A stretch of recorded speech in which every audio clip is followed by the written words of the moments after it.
एक समय 2600 वर्ष पहले की बात है। भगवान बुद्ध के समय में वैशाली में कंताल पड़ गया, गर्मी, पानी नहीं बरसा कई साल, गर्मी का महीना था। बनते आनंद भगवान बुद्ध वहाँ चारिका करने गए। बनते आनंद को बोले, तुम ये जो बस्ती दिखाई दे रही है, यहाँ बस्ती में जाओ और भिक्षाटन करके आओ, चारिका करके आओ। बनते जी गए तो वहाँ कई गड्ढे थे और एक एक गड्ढे में मनुष्य की हड्डियाँ पड़ी हुई थी, ढांचा, मनुष्य का ढांचा पड़ा हुआ था।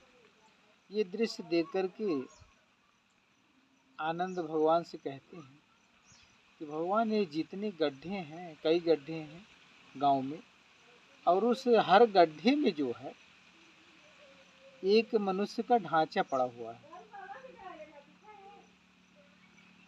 तो भगवान कुछ नहीं बोले, लेकिन बोले कि तुम जाओ वहाँ चारिका करके आओ।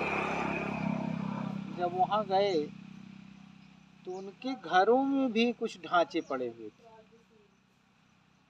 कोई घर में था नहीं, खाली घर पड़े थे, और जिस घर में मृत्यु हो गई थी केवल ढांचे बचे थे। वो दृश्य देख करके आनंद भगवान से कहते हैं और भगवान से पूछते हैं कि भगवान इसका मतलब क्या हुआ?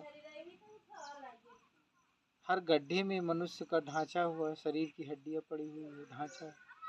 तो भगवान कहते हैं कि आनंद, जब यहाँ कंताल पड़ा, पानी नहीं गिरा, तो लोग कुआं खोदना चालू किए।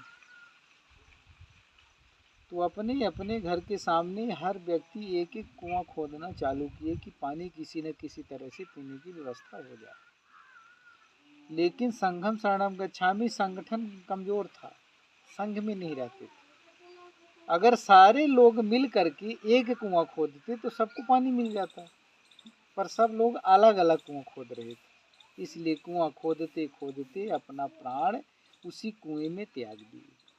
वो उन्हीं का ढांचा है, उन्हीं की हड्डियां हैं, उस कुएं में पड़ी हुई है।